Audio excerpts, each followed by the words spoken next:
नमस्कार, आप देख रहे हैं स्ट्रेट टॉक। मेरा नाम है नेहा शुक्ला। जस हिंदी के इस लोकप्रिय कार्यक्रम में आप सभी दर्शकों का बहुत बहुत स्वागत करती हूँ। भारत में चल रहे लोकसभा चुनाव में महिलाओं की सुरक्षा हो, उनके शोषण का मुद्दा हो, ये बार बार हेडलाइंस तो बना रहा है, लेकिन साथ ही बार बार एक बात भी इनके साथ जुड़ी हुई दिखती है कि राजनीतिक जो नीयत दिखनी चाहिए, गंभीरता दिखनी चाहिए, इसकी भारी कमी है। और इस वजह से जो इन मामलों के आरोपी हैं उनके खिलाफ एक्शन में देरी हो रही है और इस देरी की वजह से इंसाफ में देरी हो रही है। ताज़ा मामला है, आम आदमी पार्टी की सांसद हैं स्वाति मालीवाल। उनके साथ दिल्ली में सीएम के आवास पर मारपीट हो जाती है। फिर आता है पार्टी का कबूलनामा, लेकिन फिर दिखती है राजनीतिक गंभीरता की भारी कमी। ऐसे बहुत से मामले पहले से ही सामने आ रहे हैं। प्रज्वल रेवन्ना, जिसे कांग्रेस ने मास रेपिस्ट कहा है, वो विदेश फरार चल रहे हैं। बृजभूषण शरण सिंह, जिस पर बीजेपी ने गंभीर आरोपों के बावजूद अपना सांसद और नेता का भरोसा बनाया हुआ है। और तो और पश्चिम बंगाल लेकर चलते हैं। यहाँ पर जो गवर्नर हैं सीवी आनंद बोस, उनके खिलाफ 2 एफआईआर दर्ज हो चुकी है, लेकिन अपने संवैधानिक रुतबे का वो पूरी तरह से लाभ उठाते देखे जा रहे हैं। ऐसे में एक बहुत बड़ा सवाल है कि क्या भारत में महिलाओं के खिलाफ अपराध करने वालों के प्रति जिस राजनीतिक गंभीरता की बात की जाती है, उसकी सबसे बड़ी कमी भारत में दिखती है, और ये कोई बड़ा मुद्दा क्यों नहीं माना जा रहा है। नमस्कार, आप सभी दर्शकों का बहुत बहुत स्वागत है। कार्यक्रम आगे बढ़ाते हैं।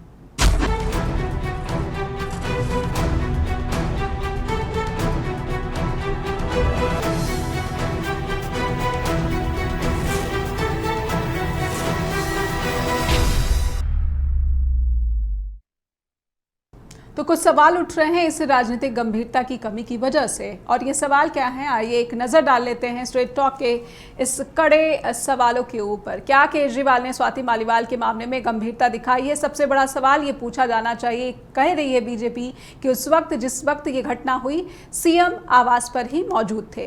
पश्चिम बंगाल के गवर्नर, इन पर 2 एफआईआर दर्ज हो गई है। आखिर उनके खिलाफ क्या कार्रवाई होनी चाहिए? ये मामला कितना गंभीर है? क्या प्रज्वल रेवन्ना को राजनीतिक संरक्षण मिल रहा है, जिसकी वजह से वो अभी तक विदेश में फरार हैं? महिला सुरक्षा पर भारत की जो राजनीति है, जो राजनेता हैं, राजनीतिक दल हैं, वो कितने गंभीर दिखते हैं? और सबसे बड़ी बात कि भारत की जो महिला अचीवर्स हैं, उनकी वर्क प्लेस पर स्थिति में जो सुधार आना चाहिए था, जिस विकसित भारत का सपना हम देख रहे हैं, उसके लिए क्या महिला अचीवर्स को जो वर्क प्लेस पर सेफ्टी है, सिक्योरिटी है, वो अभी तक इंश्योर हो पाया है? इन्हीं सब सवालों के साथ आइए कार्यक्रम शुरू करेंगे। हमारे साथ पैनल जुड़ चुका है, उनका स्वागत कर लेते हैं स्ट्रेट टॉक में। हमारे साथ बीजेपी की प्रवक्ता हैं मीना ताज नाइक जी, हमारे साथ है विमेन एक्टिविस्ट हैं जानी मानी गुजरात से जुड़ रही हैं झरना पाठक जी, और हमारे साथ है सोशल एक्टिविस्ट और लीगल इश्यूज़ के एक्सपर्ट भी सिद्धार्थ सनवारिया जी। बहुत बहुत स्वागत करती हूँ मैं आप सभी अतिथियों का। शुरुआत में मीना जी आपसे करना चाहूँगी। आम आदमी पार्टी की सांसद स्वाति मालीवाल, उनके खिलाफ मारपीट होती है सीएम आवास पर। इस मामले को काफ़ी गंभीर बता रही है बीजेपी, लेकिन यही बीजेपी की महिला कार्यकर्ता और महिला नेता इतनी सक्रिय, इतनी गंभीर नहीं दिखती जब बात दिल्ली में ही महिला पहलवानों के प्रदर्शन की आई थी। मीना जी। नेहा जी, मेरा मानना है किसी भी महिला के साथ यदि मारपीट होती है, अभद्रता होती है या मोलेस्टेशन होती है, तो ये बहुत बड़ा आरोप भी है, और इस पर जो है एक थॉरो इन्वेस्टिगेशन होकर जो है कार्रवाई होनी चाहिए। अब बात यहाँ पर स्वाति मालीवाल जी की यदि करें कि वो एक साधारण महिला नहीं है, वो एक राज्यसभा सांसद है, और उससे पहले जो है वो 8 साल जो है दिल्ली वुमेन कमीशन की जो चेयरमैन भी रही है, और लगातार जो है महिलाओं के हक में जो है आवाज उठाती रही है। और जो घटनाक्रम जो हुआ 13 तारीख को कि स्वाति मालीवाल जी अरविंद केजरीवाल जी के घर जाती है, अरविंद केजरीवाल जो दिल्ली के चीफ मिनिस्टर है घर पर मौजूद होते हैं, और उनकी प्रेजेंस में जो है उनके जो पीए है वैभव कुमार, जो एक्साइज पॉलिसी में भी उनके साथ पूछताछ हो चुकी है, वो उनकी प्रेजेंस में जो है, उनके होते में जो है उनके साथ अभद्र व्यवहार करते हैं, उनके साथ मारपीट करते हैं। और ऐसी स्थिति में जो है स्वाति मालीवाल जो है खुद को बचा जो है वहां से निकलती हैं, दो जो है ऑन इमरजेंसी नंबर पर जो है 112 नंबर पर दो कॉल्स करती है, पुलिस को वहां बुलाया जाता है और वो पुलिस स्टेशन पहुंचती है। और पुलिस स्टेशन पहुंचकर उनको जो है, जो सुनने में आ रहा है कि उनको एक टेलीफोन कॉल आता है और वो वहां से निकल जाती है, और उसके बाद आज तक जो है उनका पता नहीं है कि वो है कहाँ। और पुलिस उनकी शिकायत पर जब सीएम आवास जाती है तो पुलिस को जो है सीएम आवास में इन्वेस्टिगेशन के लिए नहीं जाने दिया जाता। तो ये मुद्दा इसलिए भी गंभीर है कि अरविंद केजरीवाल जी जो हमेशा कहते हैं कि भाई मैं महिलाओं का अधिकार, मैं आपका बेटा हूँ, मैं आपका भाई हूँ, मैं आपका मतलब वो एक रिश्ता कायम कर दिल्ली में जो है महिलाओं के साथ जो है वोट मांगने की जो राजनीति करते हैं, जब उनके अपने ही पार्टी के एक महिला सांसद के साथ उनके घर में जो है ऐसे अभद्र व्यवहार होता है, तो वो पुलिस को तक जो है रोक देते हैं और 2 दिन तक मैं उनके पार्टी से कोई इस विषय पर टिप्पणी नहीं करता। दूसरे दिन संजय जी आते हैं प्रेस कॉन्फ्रेंस करके कहते हैं कि अरविंद केजरीवाल जी संज्ञान लेंगे। कब लेंगे संज्ञान? ये तो जो है यदि अरविंद केजरीवाल जी के ध्यान बिना नॉलेज के हुआ होता तो उसी वक्त तुरंत जो है अरविंद केजरीवाल इस पर इनिशिएटिव लेकर जो है वैभव कुमार के खिलाफ ऐसा जो है उसी वक्त लॉन्च कराना चाहिए था, ऐसा नहीं हुआ। इतनी बहुत गंभीर मुद्दा कि एक सांसद यदि सेफ नहीं है तो वो बाकी जो महिलाएं हैं, जो मतलब एक साधारण महिलाएं जिनको कानून के बारे में नहीं पता, जो कहीं पर स्टैंड नहीं करती, उनके साथ तो पता नहीं क्या क्या। ठीक है, लेकिन मीना जी महिला पहलवानों पर आपने मेरे सवाल का जवाब नहीं दिया।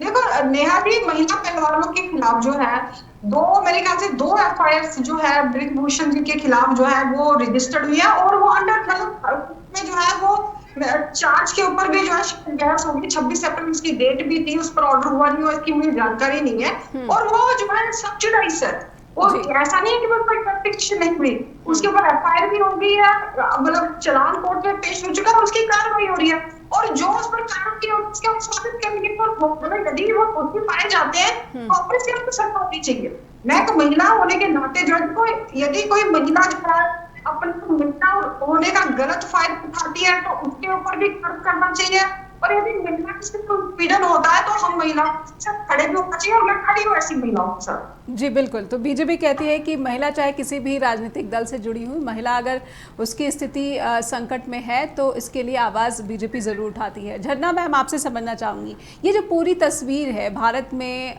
महिला सुरक्षा, महिला सम्मान की, खास करके राजनीतिक हलकों में, इसे किस तरह से देख रही हैं आप? मैंने प्रस्तावना में ही, कार्यक्रम की शुरुआत में ही कुछ नाम लिए हैं, पश्चिम बंगाल के गवर्नर हो जाए, ब्रिजभूषण शरण सिंह हो जाए, ये मामला तो सीधे सीधे सीएम आवास केजरीवाल से जुड़ा हुआ है, उनको ले लीजिए।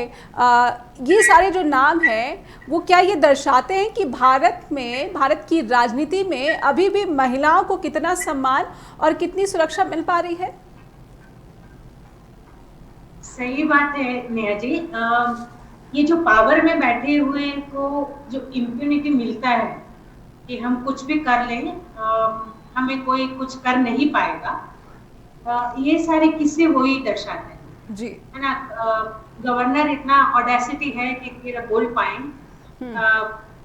सीएम की ऑफिस में, सीएम के घर में ये सब हो पाए, तो पक्का वो कहीं से आ रहा है, वो आ रहा है पावर से। हम यही सारे किस्से को थोड़ा अपने लेवल पे देखें तो कोई भी पावरफुल ऑफिस में अगर कोई महिला के साथ छेड़खानी होती है और आवाज उठाते हैं तो वहां के बैठे हुए बॉस कभी वो पावरफुल व्यक्ति जिन्होंने किया है उस पर कभी उंगली नहीं उठाते, और वो महिला को वापस एक कंप्लेन देना पड़ता है। तो ये जो पावर से जो डिराइव किया हुआ इम्यूनिटी है, वो जब तक सोसाइटी से नहीं जाएगा तब तक ऐसे मुद्दे होते रहेंगे। तब क्या करना है, तो तब ये जो करने वाले वो जितना भी पावरफुल इंसान है, अगर उसने क्राइम किया है तो उसको पनिशमेंट दी जाएगी। तो अगर पॉलिटिकल पार्टी अगर एक एग्जांपल सेट कर दे तो शायद वो मैसेज हर जगह पहुंचेगा। मगर क्या ऐसा होता है, ये सारे मुद्दों में हमारे सारे पॉलिटिकल पार्टीज एक ही हैं और ये दिखाते हैं कि हम कभी जो महिलाओं के विरुद्ध जो क्राइम कर रहे हैं उस पर कोई एक्शन नहीं ले। बिल्कुल, और हम समझने की कोशिश कर रहे हैं कि भारत की राजनीति से जुड़े इन चेहरों पर जब सवाल उठते हैं तो सवाल ये भी है कि महिला सुरक्षा को इतने हल्के में क्यों लिया जा रहा है। क्या इसे हल्के में लिया जाना चाहिए और क्या ऐसे स्थिति में भारत खुद को विकसित बनाने का ख्वाब भी देख सकता है, इसका सपना भी संजो सकता है। 50% आबादी, उसके सम्मान, उसकी गरिमा, उसको वर्क प्लेस पर किस तरह का माहौल दिया जा रहा है, क्या इस पर बहस के बिना भी हम आगे बढ़ सकते हैं?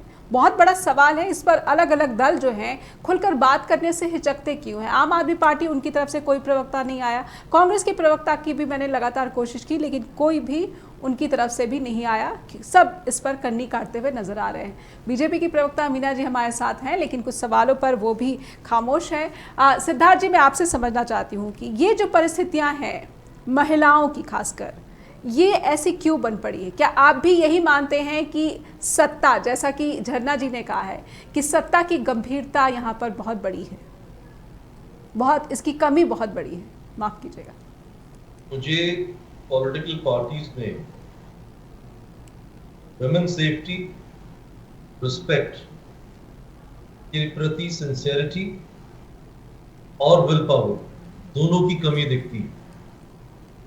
आम आदमी पार्टी से तो हमें कोई उम्मीद है ही नहीं। कांग्रेस एक ऐसी पार्टी है जिन्होंने एक बहुत ही सशक्त महिला प्रधानमंत्री देश को दी जी। भाजपा एक बहुत ही बढ़िया पार्टी है, इनका कार्य बहुत अच्छा है, लेकिन इनसे जब उम्मीद करना चाहते हैं तो हमारी उम्मीदें विफल हो जाती हैं। जब हम हरियाणा के अंदर देखते हैं कि एक मंत्री जिसके विरुद्ध आरोप लगे, अभी सिर्फ आरोप है, ट्रायल होगा, वो गिल्टी है या नहीं है, उन्होंने क्राइम किया या नहीं किया, वो कोर्ट का काम है। लेकिन पॉलिटिकल पार्टीज के पास तो परसेप्शन पे चलते हैं कि पब्लिक परसेप्शन क्या है। संदीप सिंह नाम के वो मंत्री सिर्फ एक पोर्टफोलियो छोड़ देते हैं। कहां गई बीजेपी की नैतिकता का वो आधार जो हम उम्मीद करते हैं? क्योंकि आज बीजेपी देश के ऊपर शासन कर रही है, जनमत बीजेपी को मिल रहा है, तो हमारी उम्मीद बीजेपी से होती है कि कम से कम वो तो रास्ता दिखाए। तृणमूल कांग्रेस से हमें कोई उम्मीद नहीं है, आम आदमी से उम्मीद नहीं है, हमें कांग्रेस से उम्मीद थोड़ी बहुत है और बीजेपी से बहुत अपेक्षा है, लेकिन बीजेपी भी फेल होती हुई दिख रही है। नहीं, पर सिद्धार्थ जी, टीएमसी की बात आप कर रहे हैं। टीएमसी में अगर देखा जाए तो महिला पार्टिसिपेशन की जब बात आती है, वुमेन पार्टिसिपेशन की जब बात आती है, तो वो अन्य दलों से बेहतर स्थिति में कही जा सकती है। पार्टिसिपेशन इशू नहीं है। पाकिस्तान की प्रधानमंत्री रही है बेनजीर भुट्टो, महिलाओं की स्थिति पाकिस्तान में क्या है वो हम सबको पता है जी। भुट्टो ने कई टर्म किए। श्रीलंका के अंदर बंद्रनायक के माता और पुत्री ने बहुत वर्षों तक राज किया। श्रीलंका के अंदर महिलाओं के राइट्स हमारे देश से मुझे लगता है ज्यादा अच्छे हैं। तो ये कहते कि पार्टिसिपेशन, बंगाल में महिलाओं का सम्मान, बंगाल के अंदर महिलाओं के साथ जो अभद्रता हुई है, अब वो देखेगी कि क्या हुआ है। लेकिन आप संदेश खाली की बात कर रहे हैं जी। टीएमसी तो मैं नहीं मानता कि वो महिलाओं के लिए कुछ कर पा रही है। चलिए, ये सभी जांच का विषय है, लेकिन बात ये है कि क्या ये पिक एंड चूज नहीं है? जब बात महिलाओं की सम्मान की आती है, ये तो अलग अलग दलों की तरफ से यही एक नीति है कि पिक एंड चूज। अगर प्रोटेस्ट करना है तो देखा जाए कि जो विक्टिम है वो किस पार्टी से संबंधित रखता है या फिर वो किस राज्य से संबंधित रखता है। जब तक ये राजनीतिक दल देश के लिए नहीं आएंगे, राष्ट्र के लिए नहीं आएंगे, सिर्फ अपने दल के सदस्यों को बचाने के लिए खड़े होंगे, उसमें बीजेपी भी है, कांग्रेस भी है, टीएमसी भी है, आम आदमी पार्टी भी है, तब तक महिलाओं के लिए भारत के अंदर कुछ उम्मीद करना मेरे को उम्मीद नहीं है। अगर बीजेपी की इतनी ही नैतिकता की जो पार्टी है वो खड़े हो महिलाओं के लिए जी। दो इंसिडेंट है, दोनों एक केंद्रीय मंत्री और एक हरियाणा राज्य के मंत्री हैं, क्यों उनको संरक्षण दिया जा रहा है? अगर वो इनोसेंट है, ट्रायल में आए, उसके बाद डैमेजेस फाइल करें लोगों के ऊपर जी।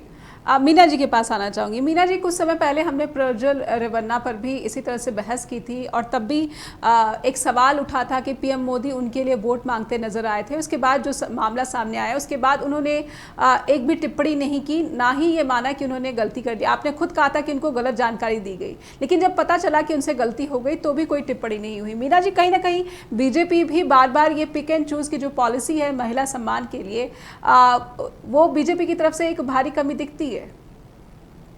नेहा जी देखो, ये गलत बात है कि भारतीय जनता पार्टी जो है महिलाओं के सम्मान के लिए कभी भी पीछे हटी है। आप देखेंगे कि पिछले 70-75 सालों में यदि महिलाओं को यदि बनता सम्मान दिया है तो वो भारतीय जनता पार्टी ने दिया है। यदि इतने टाइम से जो लंबित आरक्षण बिल था जो पार्लियामेंट के अंदर महिलाओं के लिए 33% आरक्षण का, यदि वो आज पास हुआ है और महिलाओं के लिए आगे जाकर जो है राजनीति में एक संभावना नजर आ रही है, तो वो ड्यू टू जो है भारतीय जनता पार्टी एनडीए की सरकार नरेंद्र मोदी जी की वजह से संभव हुआ है।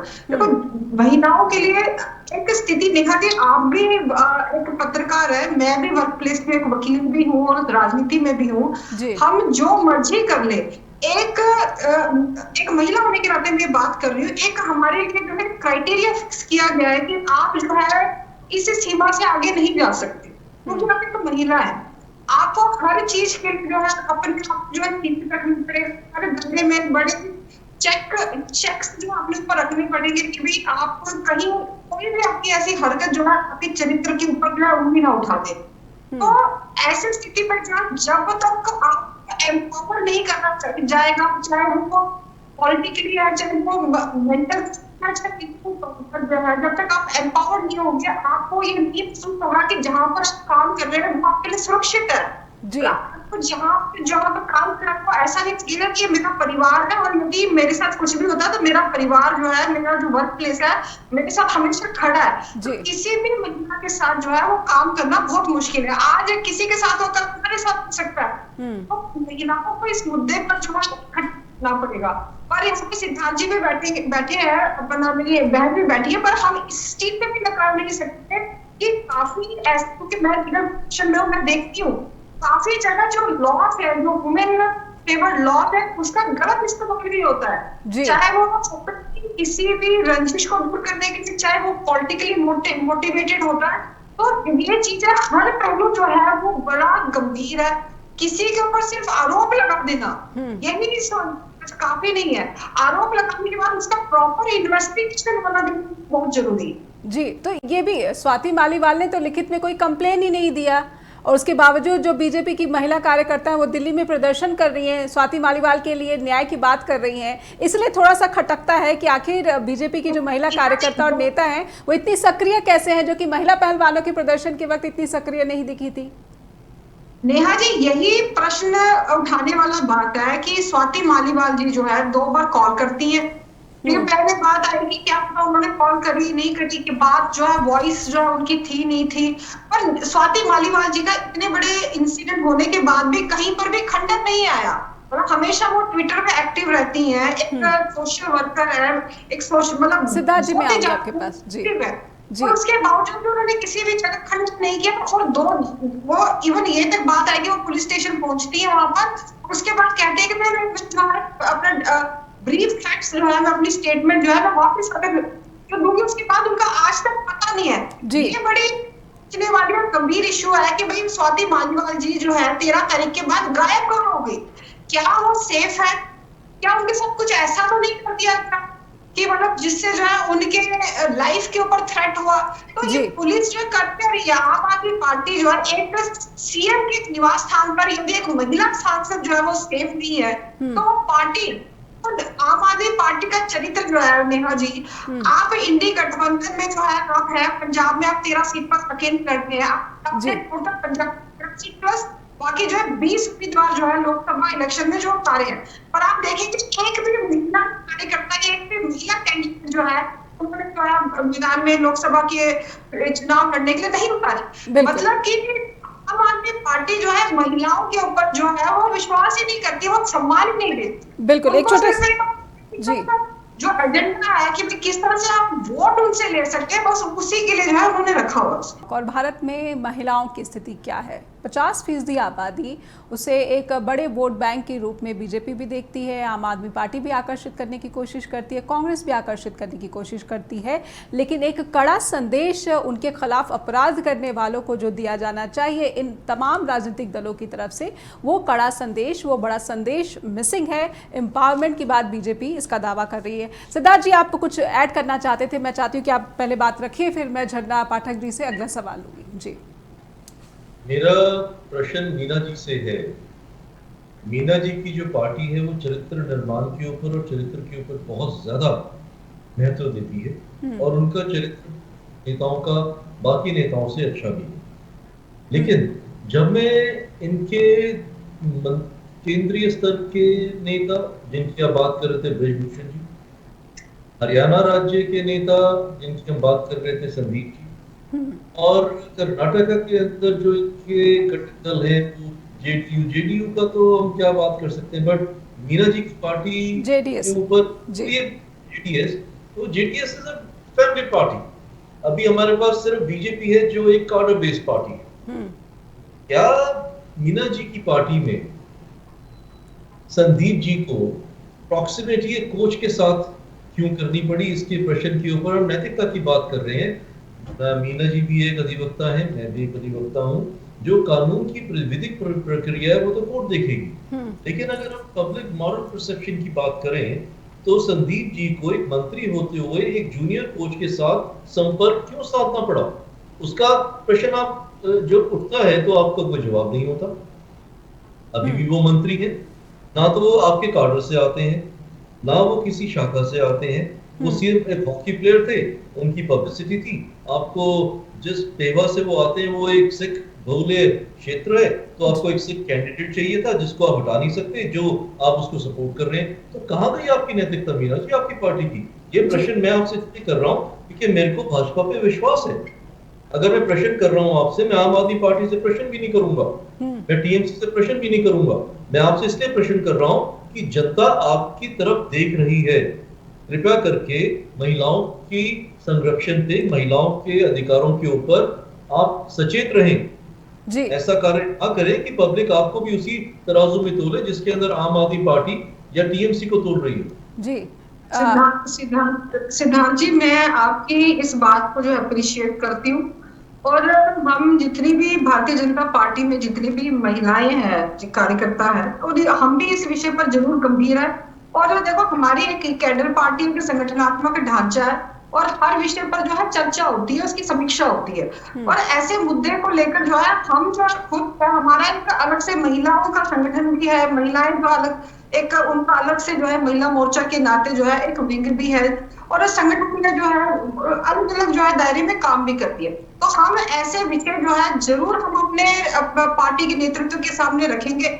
और हम जो एक party with difference, Bharatiya Janata party हमेशा से रही और हमेशा से रहेगी, ये मैं आपको आश्वासन देती हूँ। और जो भी ऐसी कोई भी चीजें आती है, हम उसमें जरूर सुधार लाने की जो है अपनी तरफ से जरूर प्रयास करेंगे जी।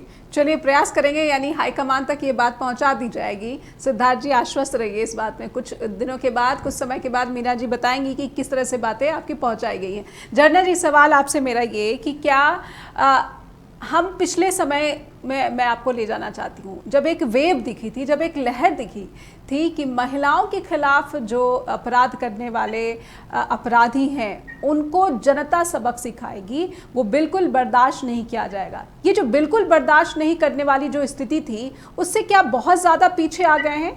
और इसका कसूरवार किसको मानती हैं आप? क्या पब्लिक भी ऐसी हो गई है राजनेताओं के साथ साथ?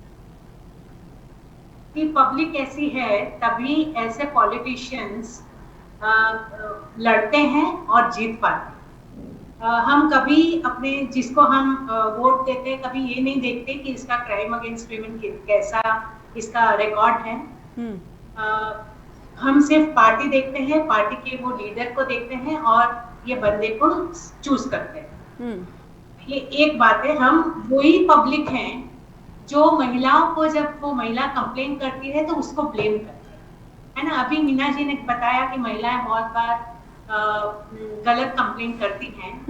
ये बात पे मैं 3 चीजें बोलना चाहूंगी कि पहला तो total number of unreported cases आप देखिए, इवन सरकार के खुद के आंकड़े हैं कि unreported cases are more than 90%, यानी कोई भी क्राइम हो 90 to 94% आर नॉट रिपोर्टेड, तो आते ही नहीं है पब्लिक डोमेन में, तो इसके ऊपर चर्चा क्या हो जी। दूसरा आंकड़ा है सरकार का खुद का, वो है कन्विक्शन रेट।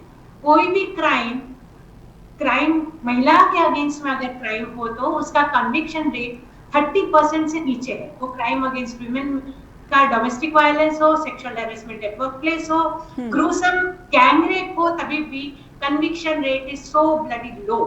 अगर ऐसा है तो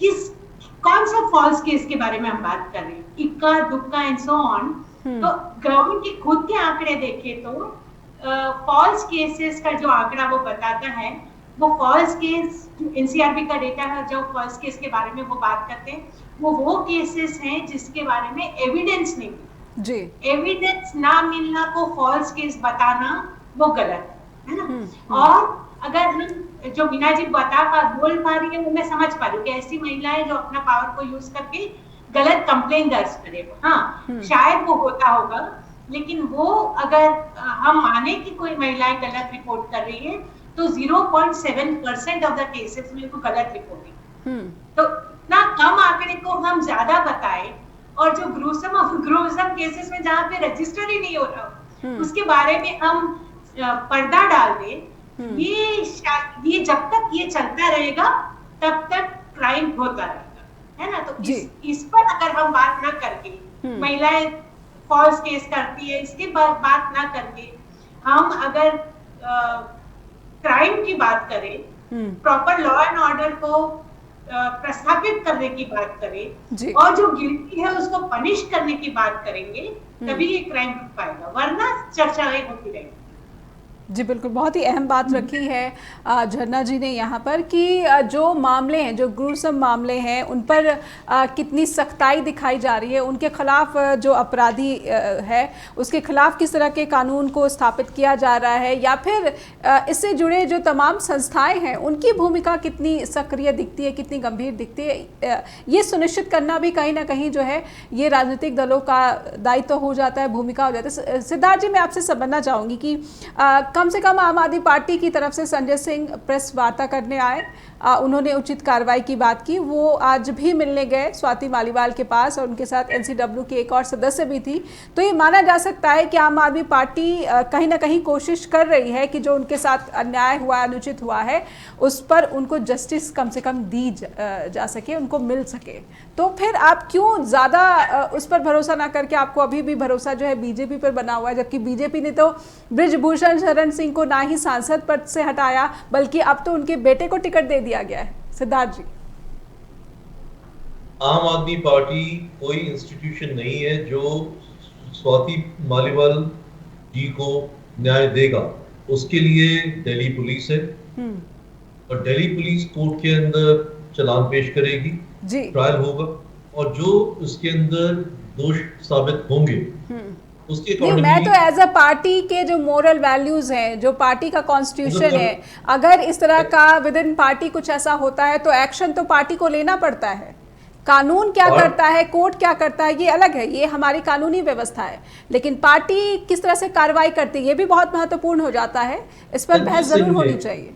जी, संजय सिंह जो खुद एक आरोप के अंदर कोर्ट और जेल के चक्कर काट रहे हैं, उन्होंने ये आश्वासन दिया कि केजरीवाल जी कुछ एक्शन लेंगे। अरे पुलिस में स्टेटमेंट क्यों नहीं देने दे रहे आप स्वाति मालीवाल को? आपने उनको अपने पार्टी के अंदर क्यों कन्फाइन कर दिया? She is a citizen of the country, she is a victim.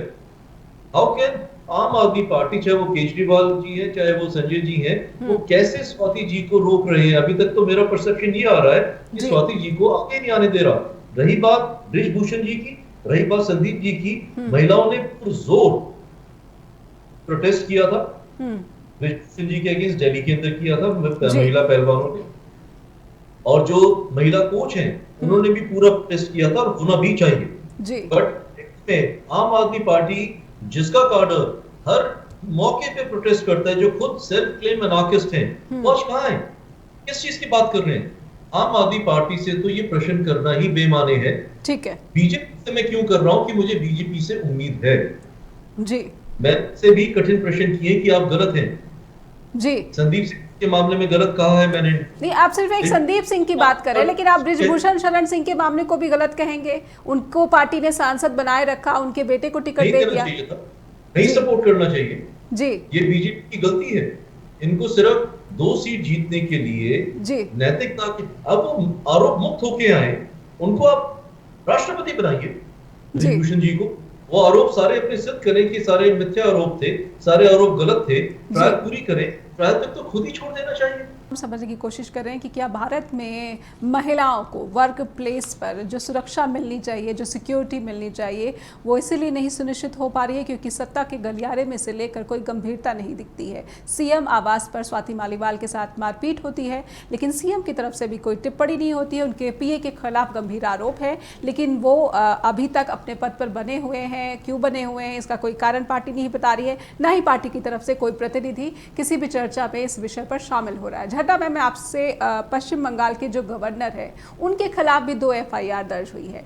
पश्चिम बंगाल की वो जगह है जहां पर संदेश खाली को लेकर बीजेपी ने बहुत बड़ा मुद्दा बनाया। प्रधानमंत्री ने पीड़िता से फोन पर बात की और मुझे लगता है कि जब वो वहां पर रैली करने गए तो मुलाकात भी की, लेकिन गवर्नर सीवी आनंद बोस, उस पर एक टिप्पणी तक नहीं आई बीजेपी की तरफ से। झरना मैम आप सुन पा रहे हैं? जी जी प्लीज, मैं चाहती हूँ कि गवर्नर जो है, पश्चिम बंगाल के गवर्नर हैं, उनके खिलाफ 2 एफआईआर दर्ज हो चुकी है। आप इस मामले को कितना गंभीर देख रही हैं? जी, ये मैंने पहले ऑलरेडी जैसे बताया है कि पावर का इम्प्यूनिटी, जब तक पावर में बैठे हुए लोगों को, जब तक उनके बैठे रहने का जो इम्प्यूनिटी वहां से जो डिराइव होता है, तब तक ऐसा होते रहे। लॉ एंड ऑर्डर जब तक खुद से काम न करे और पॉलिटिकल बॉसेस के अधीन हो, तब तक ऐसे केसेस होते रहेंगे और जो ज्यादा पावरफुल होगा वो उसका इतना मिसयूज करेगा। ये गवर्नर साहब एक पार्टी के हैं, कई और जगह पे जिस पार्टी राज करे जहाँ पे कर रही है वहां के लोगों का यही हाल होगा जब तक लॉ एंड ऑर्डर और पॉलिटिकल बॉसेस में कनेक्शन है। तो पुलिस रिफॉर्म की जो हम बात करते हैं बार बार, उसके बारे में बात करना, पब्लिक डिबेट में लाना बहुत जरूरी है। बिल्कुल। पश्चिम बंगाल क्या ये एक बिल्कुल फिट एग्जाम्पल हो सकता है कि यहाँ पर टीएमसी के भी नेताओं पर आरोप लगा और फिर सीएम ममता ने जिस तरीके से चुप्पी बनाए रखी, उसके बाद अब गवर्नर पर जो आरोप लग रहा है उस पर बीजेपी ने चुप्पी बनाए रखी है। क्या ये दोनों ही जो पक्ष हैं उनके मामले में दोनों ही पक्षों की तरफ से सिर्फ पक्षपाती बयानबाजी हो रही है, ना कि महिलाओं जो पीड़िता हैं उनके सम्मान की किसी में गंभीरता दिखती है?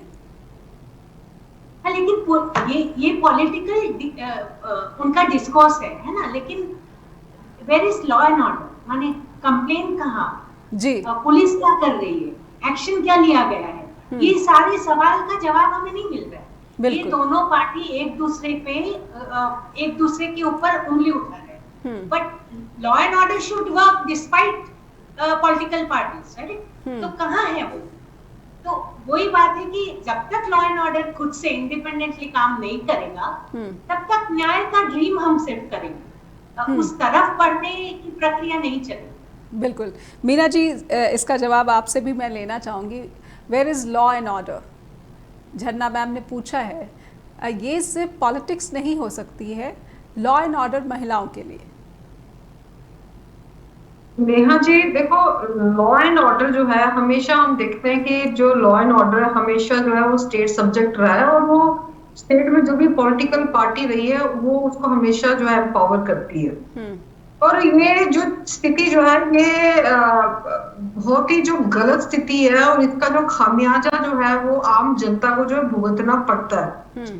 पर जो बंगाल की जो हमारे गवर्नर साहब के ऊपर जो बात आ रही है ये थोड़ी सी देखो, हम राजनीतिक यदि हम इसका विश्लेषण करें तो ऐसे समय पर जब वोटिंग हो रही है, पूरा देश जो है वो इलेक्शन मोड में है और एक ऐसी शिकायत आना वो भी गवर्नर के ऊपर और उस स्टेट से जहां पर अभी अभी जो है इतने बड़े पैमाने पर जो है महिलाएं जो है बाहर निकलकर संदेश खली में जो है महिलाओं ने जो है टीएमसी के नेता के ऊपर शारीरिक उत्पीड़न के जो है वो कंप्लेंट्स दायर किए। और ऐसी स्थिति में जो है जहां पर टीएमसी की जो अपना ममता बनर्जी जो है एक महिला नेत्री होने के बावजूद जो है वो एक शब्द नहीं बोलती और उसके बाद जो है इलेक्शन मोड में जो है 2 तारीख को प्रधानमंत्री जी की जो है वो बंगाल में रैली होती है और उसी दिन जो है ये एक नया एपिसोड सामने आ जाता है, वो भी गवर्नर के खिलाफ। तो ये मैं झरना जी ने मेरे को कोट किया था कि भाई हमें जो है ये नहीं सोचना चाहिए। उन्होंने कुछ रेट्स जो है परसेंटेज ऑफ क्राइम भी जो है वो गिनाया।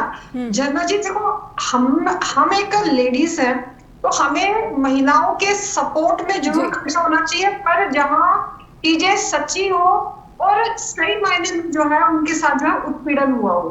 पर मैं, क्योंकि मैंने फील्ड में काम किया हुआ है, मैं ऐसी चीजें देखती हूँ कि काफी जगह जो है चीजें जो है पॉलिटिकली मोटिवेटेड होती है और चीजों को जो है गलत तरीके से जो है, मैं अपनी ऐसी बहनों को भी कहना चाहती हूँ कि भाई उनको जो है ऐसी साजिशों का जो है हिस्सा नहीं बनना चाहिए, क्योंकि ऐसी जो भी बहन जो है वो ऐसे साजिशों का हिस्सा बनती है, उससे नुकसान उनका नहीं, जो बाकी समाज की बहनें उनका नुकसान होता है। तो ये सारी चीजें जो है इस बड़ी गंभीर जो स्थिति है, और ऐसे में जब भी कोई कंप्लेंट्स आती है तो उसके मेरा मानना है कि ये वही बात हो गई Meena ji, ifs and buts. अगर इस तरफ है तो बहुत सारे इफ्स एंड बट्स है, उस तरफ है तो बहुत गंभीर आरोप है।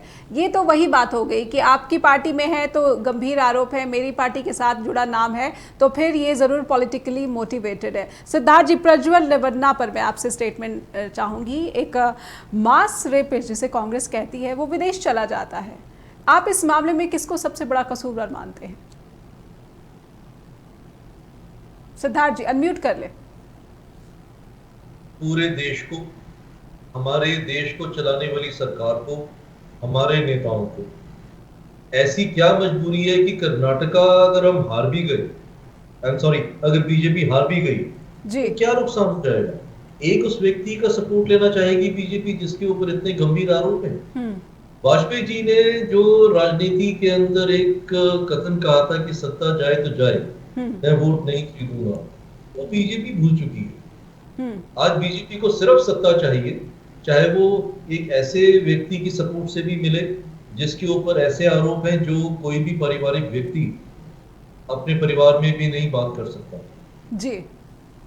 हरियाणा के अंदर भी हमने देखा, केंद्र में भी देखा। आरोप गलत है, सबूत आपके पास है, प्रूव कीजिए। बिल्कुल। लेकिन संदीप सिंह जी को मंत्री पद से भी नहीं हटाना, क्या ऐसा हो रहा है बीजेपी के साथ? ये तो आप हमारे देश में जो आपने साउथ के अंदर कर्नाटका में बात की, दिस इज अनपार्डनेबल। इसके ऊपर तो प्रधानमंत्री को खुद एक स्टेटमेंट देना चाहिए कि जब उन्होंने रैली अटेंड की है, आज देश में हर व्यक्ति ये कहता है मोदी है तो मुमकिन है। बिल्कुल। यानी कि देश के अंदर एकमात्र हमारे नेता हैं जो है नरेंद्र मोदी। प्रश्न किससे करेंगे? प्रश्न अपने नेता से तो करेंगे जी। हम केजरीवाल से प्रश्न करना भी नहीं चाहते, लेकिन हम मीना जी से इसके प्रश्न करना चाह रहे हैं क्योंकि ये खुद अकाउंटेबल है हमारे लिए जी। बहुत रवीना का केस के अंदर जो एलिगेशंस आए हैं वो सही है, गलत मुझे नहीं पता, किसी को नहीं पता, वो तो कोर्ट देखेगी और कोर्ट बताएगी एलिगेशंस क्या हैं। लेकिन प्राइमा फेसा है जो स्टेटमेंट ऑफ परसेप्शन आ रही है उसमें बीजेपी को अपना पल्ला साफ करना पड़ेगा। बहुत बहुत धन्यवाद करना चाहूँगी, समय समाप्त हो गया। आप सभी का बहुत बहुत आभार, आपने कीमती वक्त दिया हमारे लिए। और स्ट्रेट टॉक के साथ जुड़े दर्शकों को अब मैं अनुरोध करना चाहूँगी कि आपको स्ट्रेट टॉक के कार्यक्रम से जुड़ी कोई भी बात हम तक पहुँचानी है तो आप हमें अपना कीमती फीडबैक ईमेल के रूप में भेज सकते हैं info@justbroadcasting.com और neha@justbroadcasting.com पर भी आप मुझे ईमेल भेज सकते हैं। अपना ख्याल रखिए, फिर होगी मुलाकात। धन्यवाद।